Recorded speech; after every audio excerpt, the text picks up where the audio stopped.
Billahi minasyaitonirrajim. Bismillahirrahmanirrahim. Assalamualaikum warahmatullahi wabarakatuh.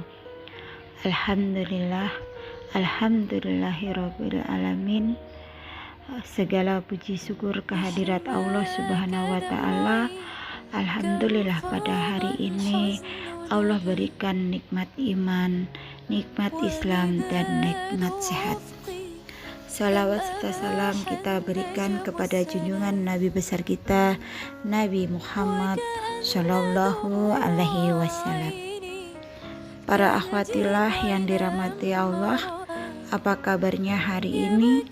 Semoga semuanya dalam keadaan sehat walafiat. Amin amin ya robbal alamin. Alhamdulillah, pada hari ini kita diizinkan oleh Allah Subhanahu wa taala untuk berdiskusi bersama bagaimana strategi menguatkan pengaruh ibu terhadap anak. Masya Allah ya, ibu-ibu wanita peridho surga, ini PR kita luar biasa dengan milenial sekarang menuju 5.0, berarti kan dunia medsos itu makin tinggi. Jangan sampai kita ini kalah saing dengan mereka, yaitu kita sebagai ibu, sebagai orang yang pertama dan utama yang memberikan pengaruh yang baik terhadap anak-anak kita. Kita tahu tontonan, gadget, ya dan lingkungan yang lainnya adalah membawa yang kurang baik. Mudah-mudahan insya Allah ibu-ibu wanita perendah di sini memberikan pengaruh yang baik, menyuguhkan tontonan-tontonan yang baik pula, dan ini perlu sortir di dalam pemilihan terutama tontonan ya. Kita tahu bahwa anak-anak, kenapa ini bisa berpengaruh dengan anak? Contoh, ketika kita mau minta tolong anak, nah ini kadang anak-anak itu sebentar ya bu ya, aku selesaikan game dulu, atau saya selesaikan nunggu iklan dulu. Nah ternyata ini anak kita tanpa kita sadari sudah pengaruh terhadap gadgetnya atau terhadap tontonannya. Nah ini jangan sampai ini kebablasan gitu. Maka kita perlu strategi-strategi tertentu agar anak kita itu kembali lagi tunduk lagi dengan aturan-aturan, terutama bagaimana dia bersikap baik terhadap ibunya ketika ibunya minta tolong atau yang lainnya gitu ya. Para akhwatillah yang dirahmatin Allah, tidaklah anak dilahirkan kecuali dalam keadaan fitrah. Maka orang tualah yang meyahudikannya, menasranikannya, dan memajusikannya. Demikianlah Rasulullah pun pernah bersabda bahwa fitrah anak sejak lahir adalah Islam yang lurus. Maka orang tualah yang menyimpankan fitrah anak tersebut dari Islam. Nadzubillah min dzalik. Ini artinya kita wajib menjaga, kewajiban orang tua adalah menjaga fitrah anak tetap dalam keislamannya. Dalam pandangan Islam, orang tua itu mesti menumbuh kembangkan anak mereka agar tetap memegang teguh tauhidnya. Lebih dari itu, maka orang tua juga semestinya harus berupaya menjadikan anak-anak muslim yang baik, yang dapat menjadi kebanggaan Rasulullah Shallallahu Alaihi Wasallam di dunia dan di akhirat. Begitu lahir di dunia, maka anak-anak adalah tabuli rasa. Itu adalah ungkapan dari bahasa Latin yang berarti kertas yang kosong tadi. Maknanya anak-anak menyimpan potensi untuk menjadi pribadi yang baik dan terus bertauhid di masa depan. Di mana ada satu kisah yang terkandung dalam hadis riwayat Ibnu Jarir tentang betapa tingginya perhatian Rasulullah SAW terkait hal ini. Seperti dituturkan Al-Aswad bin Syari dari Bani Sya'ad yang mengikuti 4 peperangan bersama Nabi SAW. Ini dikisahkan dalam satu peperangan segelintir bagian dari pasukan Islam terdapat membunuh anak-anak. Nah, tindakan itu mereka lakukan setelah membunuh pasukan musuh. Tatkala berita itu sampai kepada Rasulullah Shallallahu Alaihi Wasallam, beliau Shallallahu Alaihi Wasallam sangat marah gitu ya. Kenapa mereka membunuh anak-anak? Tanya Nabi Shallallahu Alaihi Wasallam dengan nada yang keras. Nah, salah seorang dari mereka menjawab, ya Rasulullah, bukanlah mereka itu anak-anak kaum musyrikin ya. Nah, yang terbaik di antara kalian pun juga anak-anak kaum musyrikin. Ketahuilah bahwa tidaklah seorang pun dilahirkan kecuali dilahirkan dalam keadaan fitrah. Dia akan tetap dalam fitrahnya itu sampai lisannya sendiri mengubahnya. Maka kedua orang tuanya yang meyahudikan dan menasranikannya. Jelas Rasulullah SAW sama sekali tidak membenarkan perbuatan ini. Para ahwatilah yang dirahmatin Allah dan ibu-ibu wanita berinisiatif, insya Allah masih semangat ya. Islam itu terdiri dari akidah dan syariah. Maka ayah bundalah yang senantiasa nanti memurnikan akidah anak dan menjaga ketaatan anak terhadap kholiknya. Berarti akidah dan syariah ini harus dijaga kedua orang tuanya. Tentunya ini membutuhkan pola pengasuhan dan pola pendidikan yang terencana ya. Jadi agar anak-anak ini terbentuk menjadi kepribadian Islam. Nah, ini akidah dan syariah gitu ya. Jadi ketika anak lahir itu tadi kan lahir dalam keadaan fitrahnya sebagai seorang muslim Islam, nah gitu. Nah, yang bisa menjaga syariahnya itu adalah orang tuanya. Maka perlu diajarkan dan orang tua harus tetap mengajarkan itu semua. Contohnya tetap yaitu menjaga keislaman tadi dengan apa? Contohnya adalah dengan kedisiplinan atau memberikan teladan ketika anak-anak itu kalau keluar harus, misalkan yang perempuan harus menutup auratnya, atau kedisiplinan dia dalam ibadah maduhnya gitu ya.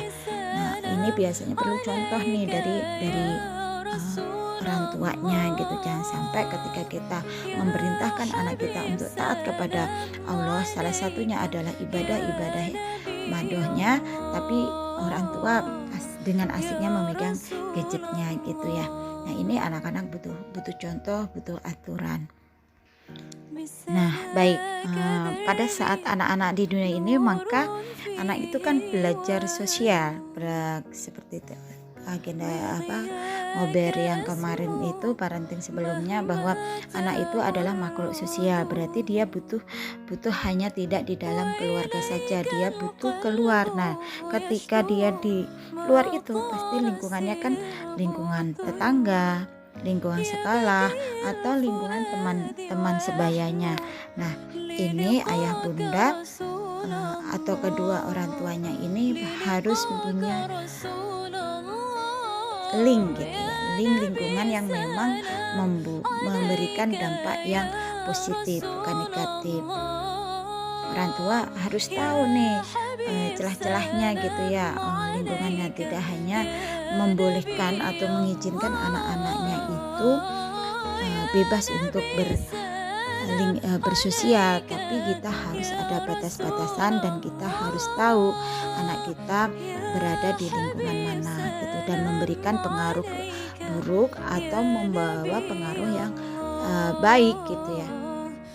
Pengaruh di keluarga pun nanti bisa kalau kita sebagai ibu gitu, kalau nggak tegas bisa memberikan dampak yang negatif juga. Contohnya misalkan ketika kita di rumah anak kita, misalkan ibu punya aturan anak nonton pada saat jam sekian dan sekian, ternyata keluarga yang lainnya, misalkan contohnya saudaranya, ayahnya, atau kakek neneknya membolehkan. Nah, biasanya dengan begini anak ini tidak kalah ya, kita sebagai ibunya gitu. Nah, kita harus komunikasikan antara keluarga satu dengan yang lainnya gitu ya. Itu di rumah. Ketika di sekolah pun gitu sama juga. Di sekolah kita harus tahu nih, harus mereview ketika anak pulang sekolah, dan harus ada komunikasi yang efektif gitu ya, apa tadi yang dirasakan di sekolah, berteman dengan siapa, apa yang diperoleh gitu, seperti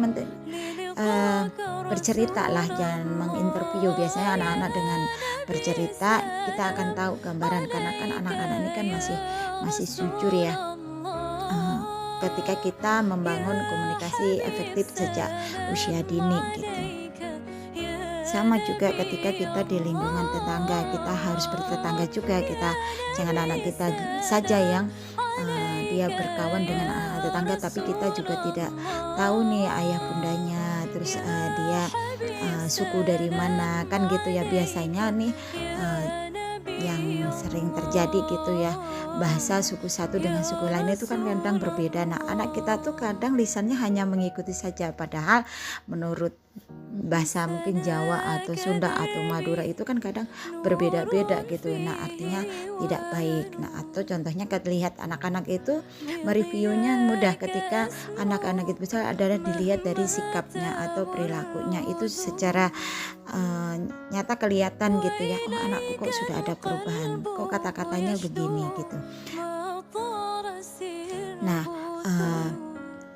ibu-ibu dan para akhwatilah yang dirahmatin Allah, lantas bagaimana nih kita strategi untuk menghadapi tantangan itu? Pasti tantangannya cukup berat, apalagi kita hidup di dalam sekuler ya, yang dimana semuanya serba memberikan kebebasan. Dan kita sebagai ibu, karena guru pertama dan utamanya anak-anak, maka kita harus tidak mudah, tapi kita harus memiliki ilmu ya. Kita harus memiliki ilmu dan kita harus belajar tentang bagaimana memberikan aturan-aturan atau rambu-rambu terhadap anak kita, agar anak kita terlindungi dari pengaruh-pengaruh buruk yang memang ada di luar sana gitu.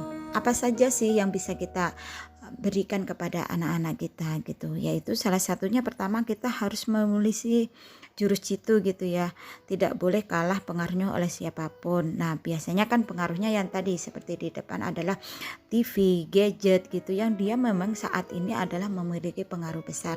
Dan kadang bukan kadang, memang secara faktanya saat ini tuh grafiknya meningkat ketika anak-anak itu adalah waktunya itu lebih banyak bermain gadget, yaitu main game gitu kan ya.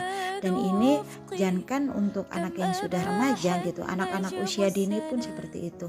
Jadi kalau anak-anak saya itu ini anak-anak tuh tenang, anteng ketika dikasih tontonan. Nah, ini tanpa kita sadari anak kita itu sudah terpengaruh dengan gadget gitu. Nah, ini berarti orang tua harus punya aturan ketika anak itu bermain gadget atau menonton. Nah, selanjutnya orang tua atau ibu itu harus punya catatan kegiatan harian bersama anak. Nah, anak ini juga mempunyai misalnya seperti kegiatan-kegiatan yang ada di rumah. Ini perlu dilibatkan agar anak-anak ini mengerti gitu, dan beliau memiliki rasa empati juga terhadap orang tuanya. Kenapa gitu kan? Karena ini penting, harus dibiasakan dari sejak usia dini. Biar anak-anak ini udah terbiasa dan melatih kemandirian si anak itu sendiri. Pernah nih contohnya adalah anak saya sendiri gitu, dia sejak dini itu udah saya ajarkan, dan dia kadang rajin. Pada saat rajin tuh saya puji, Masya Allah anak bunda rajin hari ini.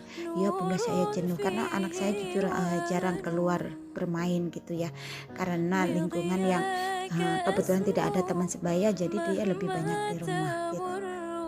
Dan satu lagi, memang anak saya tidak saya izinkan untuk bermain game gitu. Jadi nonton kan kadang berapa sih, jadi udah jenuh aja gitu, karena kan sehari-harinya dia di sekolah gitu ya, seharian di sekolah gitu.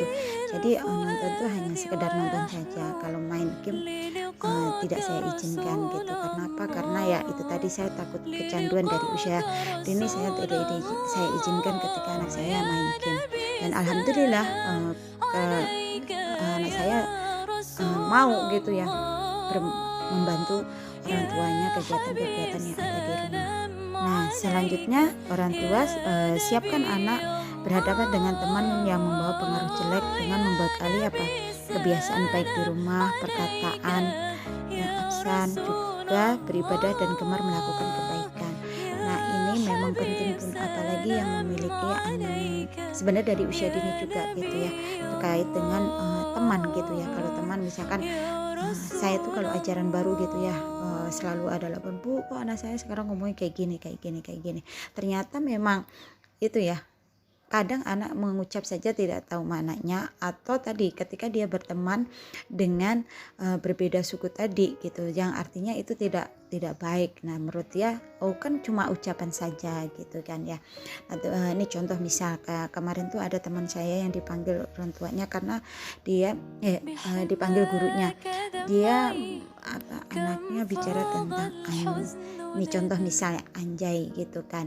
Nah, itu tuh saat ini tuh anak-anak itu kan biasa ngomong seperti itu ya, tapi alhamdulillahnya orang tuanya akhirnya ngerti, oh itu nggak baik ya. Jadi orang tuanya pun kadang nggak paham itu kata yang hanya tren gitu kan ya, tapi tidak tahu maknanya gitu. Dan beliau juga kaget ketika dipanggil gitu sama gurunya, oh itu kata-kata itu nggak baik ya gitu. Nah, kita harus update nih sebagai ibu gitu ya. Nah, selanjutnya libatkan anak dalam dakwah ibu, sehingga anak menteladani ibunya menjadi dai cilik yang selalu mengkritisi dan menasihati orang lain bila ridho dari kebiasaannya. Ini sebenarnya bukan kita sebagai ustazah ya, kalau kita biasa memberikan tausiah atau ustazah yang kondang atau mubalighoh, tapi ibu pun bisa memberikan contoh yang baik. Contohnya adalah kepada misalkan di dalam keluarga kita, bagaimana kita bicara kepada imam kita, yaitu kepada suami kita, dan kita berkata-kata yang bagus. Nah, ini adik bisa berikan contoh kepada anak kita, atau ketika kita keluar kita berikan kakak dan adik bagaimana ketika dia berbahasa. Ini PR banget tuh.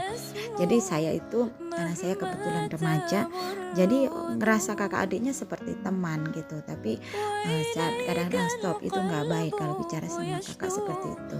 Stop, itu nggak baik kalau bicara adik seperti itu. Jadi itu perlu kecontohan.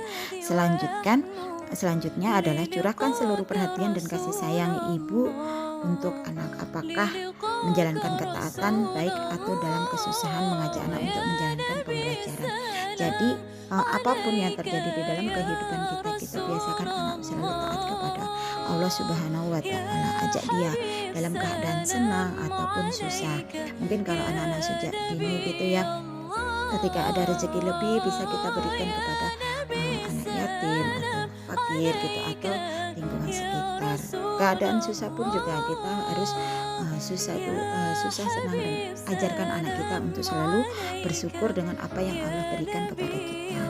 Selanjutnya, bangun komunikasi yang intens. Nah, ini perlu ya, jadi ada waktu-waktu tertentu ibu harus membangun namanya komunikasi, itu penting sekali. Jadi saya kebiasaannya adalah jam ketika sedang makan bersama. Nah, ini ada biasanya saya review gitu kan ya, anak tadi apa, ini apa. Biasanya anak-anak sangat berantusias untuk bercerita tuh, baik temennya di sekolah, gurunya gitu ya. Nah, Masya Allah gitu. Jadi itu perlu adanya waktu. Selanjutnya adalah, nah ini pokok intinya adalah jangan lupa kita berhenti berdoa agar kita diberikan kemudahan untuk mendidik anak-anak kita, ketajaman lisan dalam Bunda dalam memberikan pelajaran dan menasihati anak kita. Itu karena apa? Agar anak kita berdoa segala pengaruh buruk yang menimpa anak-anak kita. Mungkin dari saya cukup sekian, semoga bermanfaat. Bila hidayah. Wassalamualaikum warahmatullahi wabarakatuh.